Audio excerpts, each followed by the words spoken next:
FPL Gameweek 38 complete guide and final decisions. Today, we're going to hopefully give you everything you need to know going into the final week of the season to make your final decisions, make those transfers, and hopefully get the overall rank you want. Hopefully beat your rivals. If not, just to give you a little bit of boost to end the season. So without anything more to talk about, let's get in and record the final video of the season.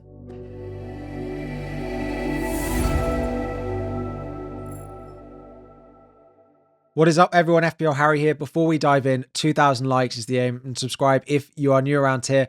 And it's game week 38. It is the final video of the season. There will be, of course, a deadline stream on Sunday, 2 hours before the deadline, where we'll do all the usual stuff, make transfers, chat, answer questions. We'll also stay live for a little bit longer after the deadline, given it is game week 38, and we'll be waiting for the lineups for all 20 teams to come out as well. So please come and tune into that. It will be a good one. We've got some, exciting, hopeful team news. We've got a few other things to talk about in that stream as well. So the opening thing we need to talk about in this video is you really need to do what you feel is right going into game week 38. And I know for someone who's trying to offer advice, that's not a great opening line to a video, but generally my opinion in game week 38 is transfers need to be completely different for what you need and also what you want.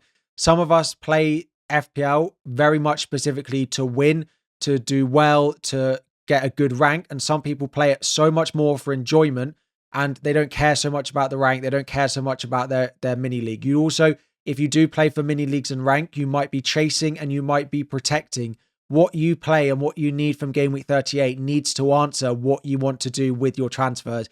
If you just want to have fun, pick some differentials, pick some punts, pick some players you're excited about owning that you think will do well in game week 38. If you're chasing rank, try and do something different to what the crowd are doing something different to what your mini league rival is doing. But if you are protecting, try and do maybe the same as what other people are doing, trying to protect against your rival if you're ahead of them as well. Just put that into context. We'll recommend lots of players. Some are highly owned, some are more differentials, and it will really depend on what you plan on doing and what you need from game week 38. So what we're going to do is we're going to start off with the captaincy ranking. The highest captain for me is going to be Mo Salah. He is ranked 1 across pretty much every metric going into this week. Liverpool predictors score the most goals. Fantasy Football Scout have Mo Salah as the predicted highest point scorer. And as a result, he is the highest percentage captain in all the polls that I have been running. If you need a differential, you basically can't captain Mo Salah. Everyone else outside of that is a pretty differential captain. Mo Salah will have most of the armbands. The second most highly captained and most highly owned player will probably be between Brian Mbeumo and Jarrod Bowen. Mbeumo won't be highly captained, but his base ownership is very high, whereas Bowen's ownership is a bit lower, but there will be a decent amount of people looking to captain Jarrod Bowen, so their ownership will end up being pretty similar. I do actually just prefer Brian Mbeumo over Jarrod Bowen. Bowen has been amazing recently, but the longevity of Mbeumo plus them needing a result in this fixture means I probably just about prefer him. A few differentials I like, but we'd have to get confirmation before the deadline that they were definitely going to start, is Bukayo Saka and Alexander Isak. So many people, almost 400,000 people have sold Isak going into game week 38, which I just don't understand. I personally think Isak is more likely to start than not. And if going into the deadline, we got news on Saka or Isak starting, they suddenly become very, very good differential captains with the fixtures they've got against Southampton and Everton. If we don't get that news, they are real punts, and I'm not sure I'd go there. I'd be looking at Salah and Mbeumo, Bowen. But if we do get that confirmation, they really need to be considered as big differentials. To talk a little bit about what was spoken in the press conferences from some of these key games, to go through it game by game. So at Bournemouth, Iraola did mention that they can still finish in the top half, and that is still the aim. That generally means that we should see a pretty full-strength Bournemouth lineup. It is also their final home game, where we tend to get more strong lineups in home matches than we do in away matches. Kluivert is probably going to start, but with Cook being sent off, it's not impossible he plays slightly deeper alongside Adams in that midfield. He should start, but I think I've been put off him enough based off the minutes we saw on Tuesday. So if you've got him, you can be fine to keep him and start him. I'm not sure I'd be looking to buy new. Next up at Fulham, Manchester City, not really much team news to write home about here. Manchester City, of course, need at least a point if they want to guarantee Champions League football. West Ham is next, and Graham Potter again emphasised that they want to finish the season on the high. They haven't rotated, so why rotate in the final game is basically what he said. So we do expect a pretty full-strength West Ham as they try to put something good at the end of their season with a win away at Ipswich. Liverpool Crystal Palace, Arne Slot has said in the past that he wants to end the season on a high. He said he would rotate, don't judge us on the next few games, but in game week 38, we will be back stronger. So we are expecting a pretty full-strength Liverpool lineup with the likes of Diaz, Gakpo, Salah front three. Van Dijk will come back in alongside Konate in defence. The only one that's a little bit of a doubt is Trent, and Arne Slot was not very positive about Trent in his press conference. If you've got Connor Bradley, I probably would be starting him because I think he will likely start over Trent at the right back position. At Crystal Palace, not too much to report really there. We are expecting a pretty full-strength Palace lineup, so if you've got Eze, Sarr, Mateta, Munoz, and you have to play them, there's nothing really to worry about there. Manchester United against Villa, who knows what atmosphere is going to be like with them, but Villa have the same squad available. It is going to be a big game for them, a win, and they are likely to get Champions League football, although it's not guaranteed. Newcastle, Everton. The big updates, Joe Linton and Trippier could be available, not too much to report on them. Alexander Isak has trained individually so far this week, but is planned to train with the group on Saturday before potentially being available if he gets through that okay for the game on Sunday. I personally think he'll be available. I personally think he'll play, but it is not guaranteed. Everton are without Tarkowski and they're also without Branthwaite, so it will probably be O'Brien and Michael Keane as the two centre-backs, which doesn't bode well for them not conceding many goals. Between Nottingham Forest and Chelsea, not much to report at Chelsea. Of course, Sancho is now available. Jackson is still suspended. Uncertain what the lineup will look like. Murillo is a doubt for Nottingham Forest. And Nuno also said there are other things they have to check on, which he's not going to disclose as well. We might not see a fully full-strength Nottingham Forest team, but if anyone is touch and go, because of how big the game is, you've got to expect them to play. Next up is Southampton Arsenal. Again, like we spoke about with Arteta, we do think he's going to go with a reasonable strength lineup. He did say he wants to finish the season on a high, and then they can check out for the season. They also are aware that Ryan needs one more clean sheet to guarantee getting the Golden Glove, as well as he is currently level with Matt Sells of Nottingham Forest. So I do expect a pretty full-strength Arsenal lineup. Spurs against Brighton. Spurs have been on their parade. They've been away for training pretty much all week, so they might train a little bit on Saturday, although from the amount of alcohol that looks like it was consumed in the parade on Friday, I'm not even sure how much that training is going to be. There will be a good atmosphere around the stadium, but if you want to punt on a Brighton player, you can. Issue is Matoma is carrying a slight knock, and that's why he's not been starting games. With João Pedro looking like he's not going to make the squad, I don't mind a Danny Welbeck punt, or it is Matoma in the midfield. Finally, Wolves against Brentford. Strand Larsen is a doubt, so if you own Matheus Cunha in your team, you might want to actually start him, because if Cunha is out, despite how unpopular Cunha seems to be at Wolves at the moment, you've got to expect him to start, and Brentford need to win if they want to have any chance of European football next year. So we expect Schade, we expect Wissa, and we expect Mbermo all to play. Talking a little bit about the chips in the final game week, if you've got the assistant manager, for me, there are four real options. You go for Wolves at home for Brentford, or Ange Postecoglou of Spurs at home to Brighton if you want table bonus. Personally, I would go with Wolves. If not, you play it safe and you go with either Arteta or Iraola with their fixtures against Southampton and Leicester. Of course, you could just leave it. If you've got it on Pep, for example, I'd probably just leave it on Pep Guardiola this week. Free hit wildcard draft we will get to in just a moment. Triple captain if you want to play it safe. Isak, Salah and Burma. If you want a differential, Saka, Evanilson and maybe Jared Bowen. And Burma and Bowen kind of fall into this camp where they're not really safe, but they're not also differentials. Basically, if you have a chip left, it's differential enough this week, right? Salah, triple captain, is still a differential, although he will be the most highly captained player this week. Bench boost, if you've got it, yes, I would play it. I wouldn't be taking too many -4s to go and fix the bench. -4 at a maximum. If you have players who are going to play some minutes, I don't think I'd bother taking them out for a hit if you are on your bench boost this week. Just to go back and have a look at that free hit draft, it hasn't changed much. I have decided to take Kluivert out just because I'm not certain of his minutes. So David Raya in goal, double up on Arsenal with Ben White. Dan Burn is in and Kirkes. If you've got money for Fabian Schär over Dan Burn, you can do that. Into midfield, we're going with Bowen, Salah and Burmo and Bukayo Saka. We're taking a punt that I think Saka probably will start. Semenyo is the final starting midfielder. If you want to punt on someone like a Martinelli, like a Mitoma, or you have more money to go up to a De Bruyne, that is the spot that I would look to change. Up front, we've got Isak and Evanilson. Again, I think Isak will probably start.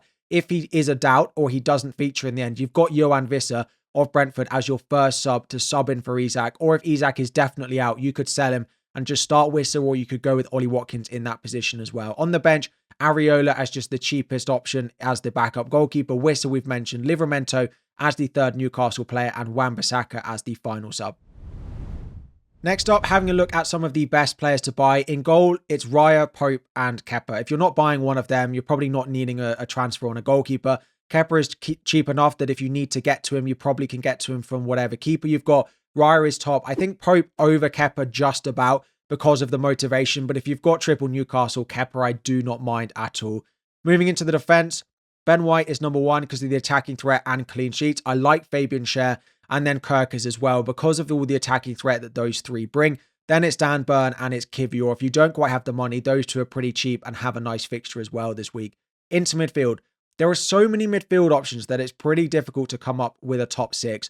Jared Bowen is top. However, if we get news before the deadline that Saka does start, Saka would then be number one.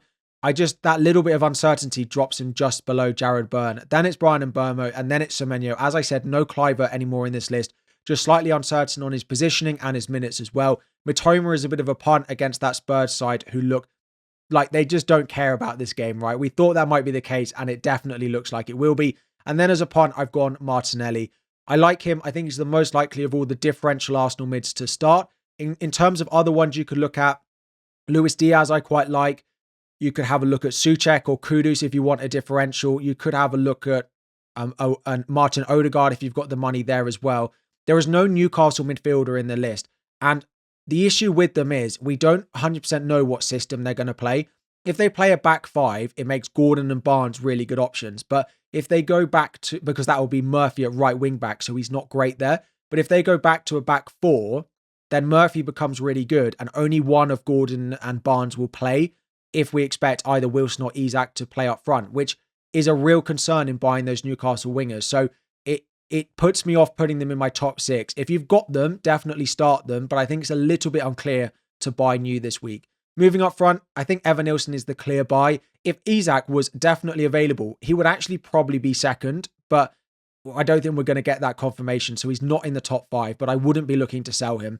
If you've got Isak, just on him. If you've got Isak and a first sub of like a Morgan Rogers or an Ismail Assar or an Eze, I would just roll with it and keep Isak unless we definitely know he's not going to start. Evan-Nilsson number one. Wissa, again, chasing 20 Premier League goals this season. No penalties as well, which is crazy good. Ollie Watkins is next. Despite not scoring against Manchester United before, I still like him and what Aston Villa have to play for. Danny Welbeck, a bit like Mitoma, going up against that Spurs side, and then we're going with Gakpo. I do like Gakpo and Diaz. I do expect them to start. They have a good record at home. Cunha, Strand Larsen, if we knew which one of those was going to start, would be pretty good, but with Strand Larsen being a bit of a doubt and Cunha also not being in favour, don't think there's enough in that to recommend them. And then let's have a look at the benching decision, starting off in goal. David Raya, number one, Pope and Kepa, the top three really this week. Then it is Martinez, then it is Areola, Sells, Flecken, Verbruggen, Pickford and Henderson if those are the goalkeepers that you own. Pretty much all the others would just be below that top 10. In terms of the attackers, if you've got Isak, I would definitely start him unless we hear before the deadline he's not going to play. Evan-Nilsson, then Watkins, Wissa. If you've got Haaland, I would play him. Because Strand Larsen's a bit of a doubt, I would play Cunha if you've got him. Just about over Semenyo because of the penalties and what Cunha is capable of doing. Semenyo over Kluivert, both of them over De Bruyne given the fixture. Then it is Marmoush, Chris Wood, Eze. Eze is by far the best Palace attacker. The others do rank a little bit lower down the list. Schade, who I think will start given Brentford have a lot to play for, Rodgers and then Murphy. We start to see some of the defenders fill in with Newcastle top, then Arsenal and then Bournemouth. But if you've got them, realistically, you're not benching any of them this week. Then it is Sarr and Elanga, and then it is Mateta, and then you've got the rest of them. In game week 38, we expect goals, right? Clean sheets are pretty difficult to predict. So play a back three. Don't be going with a back four. Then it's Gvardiol, Bradley, because I think he'll start over Trent, Konza, Wan-Bissaka, Diaz, Ait-Nouri, Nottingham Forest defenders, Munoz, and then the Everton defenders right at the bottom because of how much Newcastle have to play for. And then just going and have a look at my team. One transfer, and it remains the same, right? It's De Bruyne to Bowen or Munoz to Fabian Schär, and I was probably 70-30 in favour of the defensive move, and it's slightly switching a little bit. I would say I'm 60-40 now, just still about in favour of the defensive move of Munoz. I might end up selling Williams, actually, because he's my least favourite of all defenders, and buying Fabian Schär, and then Munoz would drop to the bench as a result. But I'm just looking at all the polls and so many people own Jared Bowen, and I'm just so focused on staying inside the top 10K that if I don't own Bowen and he's 80% owned, if he gets a goal and assist or 2 goals away at Ipswich, that would just wipe out my whole buffer that I have. And I don't really want to put myself in that position. In any other given week, Shaw and De Bruyne is a better combination than Jared Bowen and Munoz. Like, I completely get that. But for a protecting rank for 1 week only, I am starting to wonder if De Bruyne to Bowen actually is the most sensible transfer. Now, if we get to the deadline and De Bruyne is benched or Saka is benched, then I will definitely just buy Bowen in their place, right? And that would make my life really easy. It's if we get news that De Bruyne starts, Saka starts, for example, or no news, that's when it's a little bit more confusing. I still think I'm just about in favour of buying Fabian Schär. It covers the Newcastle defence as well. I still like Saka and De Bruyne, even if they're going up against the likes of Jared Bowen this week. But as the deadline gets closer, I do wonder if I'll start to have a look more at just doing the Bowen transfer as I see those transfers in creep up and up. Captaincy hasn't moved. Captaincy is not going to move. Salah captain, Saka vice captain at the moment. And that is all for the final decisions, final complete guide video of the season. This is the last video of the season. We will have the deadline stream tomorrow. Sunday afternoon, 12:30 going into the 2:30 p.m. UK deadline. So please come and tune in. The final one. It's also chaos. We tend to get quite a lot of early team news. Also quite a lot of people make up team news. So be careful with what you're believing on Twitter as well. We'll do our best on stream to try and filter through what is reliable and what's not. We'll answer all of your questions. We'll make my final transfer.